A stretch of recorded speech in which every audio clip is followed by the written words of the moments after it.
El Señor esté con ustedes. Lectura del Santo Evangelio según San Mateo. En aquel tiempo Jesús dijo a los escribas y fariseos: «Ay de ustedes, escribas y fariseos hipócritas, porque le cierran a los hombres el reino de los cielos. Ni entran ustedes, ni dejan pasar a los que quieren entrar. Ay de ustedes, escribas y fariseos hipócritas, que recorren mar y tierra para ganar un adepto, y cuando lo consiguen lo hacen todavía más digno de condenación que ustedes mismos. Ay de ustedes, guías ciegos, que enseñan que jurar por el templo no obliga, pero que jurar por el oro del templo sí obliga. Insensatos y ciegos, ¿qué es más importante, el oro o el templo que santifica al oro? También enseñan ustedes que jurar por el altar no obliga. Ciegos, ¿qué es más importante, la ofrenda o el altar que santifica a la ofrenda?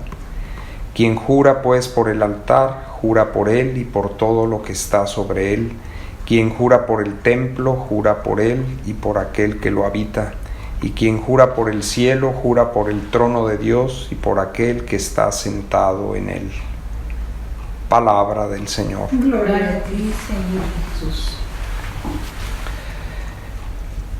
El Evangelio de hoy, en continuación con lo que escuchábamos ya ayer, es una llamada de atención fuerte que hace Jesús a los fariseos y a los escribas, que en el pueblo de Dios tenían una misión que cumplir, pero en lugar de cumplir esa misión sabiamente, eran un obstáculo para que la sabiduría de Dios pudiera hacerse presente y transformar al pueblo de Dios.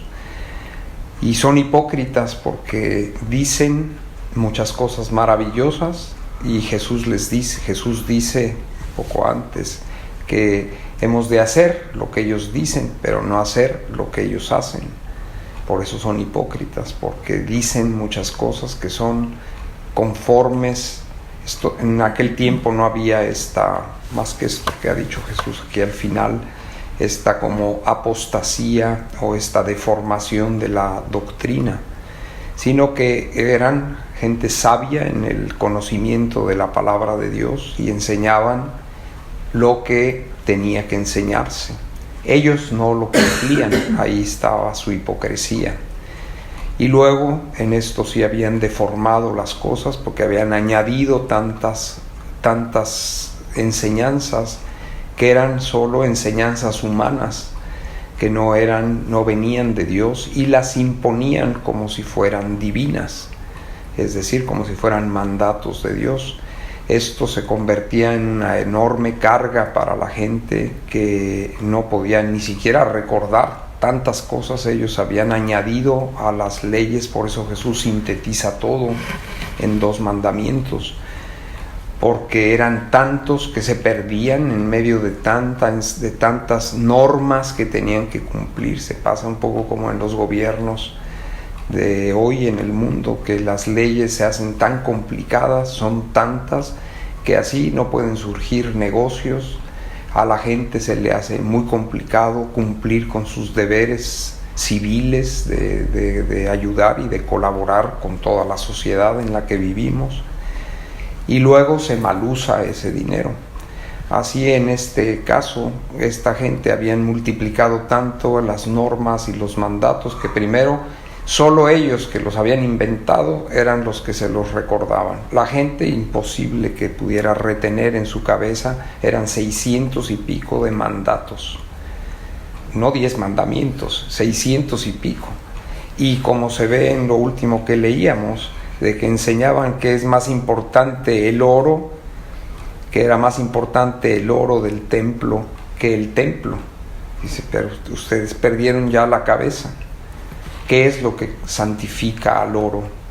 Pues lo santifica el templo. Y el altar, lo que está en el altar es valioso porque el altar le ha dado ese valor, por haber sido consagrado al Señor, etc.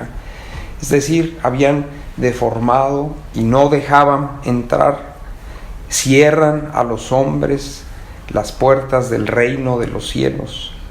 Ni entran ustedes, ni dejan pasar a los que quieren entrar. Y luego, para completar, luego andan detrás por el mundo entero buscando algún seguidor, y cuando lo encuentran, lo vuelven peor que ustedes. Así que el Señor, toda su vida pública es un pleito continuo con esta gente. Pidámosle al Señor, por intercesión de la Virgen Santísima, de Santa Rosa de Lima, que hoy celebra la Iglesia, esta Virgen que se ofreció y se consagró a la penitencia en favor del pueblo y de la Iglesia, que nos ayude, que nos alcance en la gracia de ser como niños, de ser transparentes y sin complicación, ayudarnos unos a otros para agradar a Dios en todo, sin estar dándole vuelta a las cosas, sino con sencillez de espíritu y de corazón. Que así sea. Amén.